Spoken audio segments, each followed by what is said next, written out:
What is up, everybody? Welcome back to another episode of Retro Hoop Collectibles.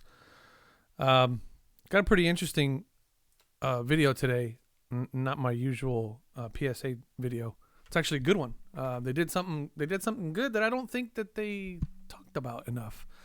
So we'll talk about that in a second. Before I jump into that, if you guys haven't heard me talking about it at all this week or in the last few days or so, Collect 3D Prints is giving away an entire hobby box of 2021-2022 NBA hoops. All you got to do, hit the link in the description, pick up a couple of these cases that are awesome. That's what I use to display all of my stuff back here, all my cards back here, all my slabs, and all of my cards that I have in mag cases. They're all displayed using Collect 3D Print. Collect 3D Prints cases. They're pretty dope. They're pretty cool, pretty dope.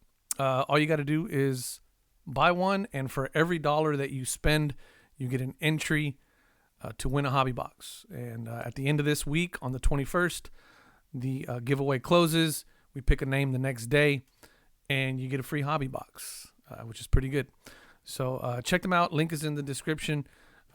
If you follow that link, it does support the channel. It is an affiliate link, so I urge you guys to check it out, especially since you can win a hobby box.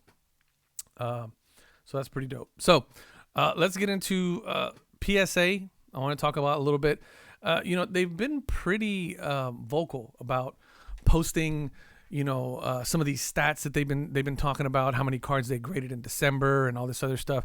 I think there's not only my channel but several other channels out there that are talking about the numbers and things like that. I think PSA kind of caught wind of that, so they're starting to preemptively put out some of this data, which is good. That's what you want. A little bit of transparency, give us some information as to what's going on, this, that, and other. However, I kind of feel like the numbers that they're putting out are very, fancy, superficial, razzle-dazzle type numbers. Not really anything that's helping those of us who are trying to figure out when we're going to get our cards back. It's giving us any information as to, are we getting any closer to catching up so I can have my cards back? So they have been posting some stuff. What's the the most graded card? What's the most submitted card? How many Jordans? How many? It's all kind of not important in my opinion. However, they did recently just do something that I kind of feel like went under the radar. That I felt was a really big deal, and they didn't really talk enough about it. I didn't see it in any of the posts. I didn't see it in any of the I don't know, none of the communication that said, hey, we just did this thing. And what I'm talking about is their, excuse me, let me see if we scroll down, their complete through dates. Now, you guys know I've been pretty critical about these complete through dates over the last, ever since they started doing them. I just never felt like they were the correct dates. I kind of felt like they were, based on what you guys were telling me versus what we were seeing in the numbers, they just didn't jive that well. Come to find out that previously they had not included bulk submission in their complete through date calculation. They didn't have a complete through date calculation for bulk submission, which is what the majority of us are waiting on. And it was only for retail customers. It wasn't for dealers or bulk submission. And so it was because of that I completely dispelled complete through dates, and I decided it was never going to be part of my analysis anymore, and it is what it is. I'm not going to mess with it anymore. I'm done with it. I'm not going to talk about it anymore. And last week, lo and behold, they've added a new section here, which is dealer economy. Okay? Most of us that are waiting on our cards are in this category. Okay? And it's great to see that they added this to the complete through date numbers because, again, whenever you're looking at this, right, this is the items in their backlog. It's the value service, this bulk or value retail service or value service, dealer service that makes up 84% of their complete through. That makes up 84% of their backlog, and it wasn't included in their complete through dates. Previous to this being part of this complete through date data set, the complete through dates were only covering this, and it okay, great. If you're in this category, then that's helpful for you. However, the majority of us are sitting here, right? And so we weren't being represented in complete through dates. However, now we are, and interesting enough, they're about a year behind, is what it looks like.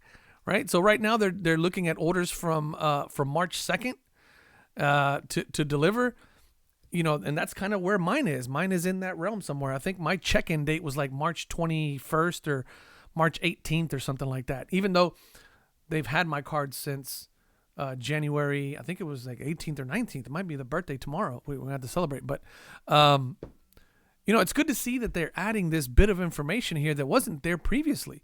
And what's interesting about that is I mean, from a marketing standpoint, from a customer communication standpoint, from a, transparency, getting the word out there and talking about the things that we as collectors really care about is like, when am I getting my stuff back?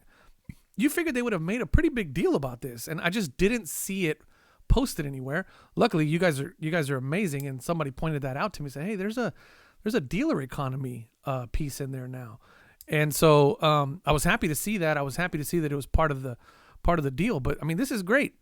I mean, obviously the number is not that great, but we know what the number is now. We know where they are, and prior to this, I had no idea where my cards were in the line in terms of what's up next to get graded.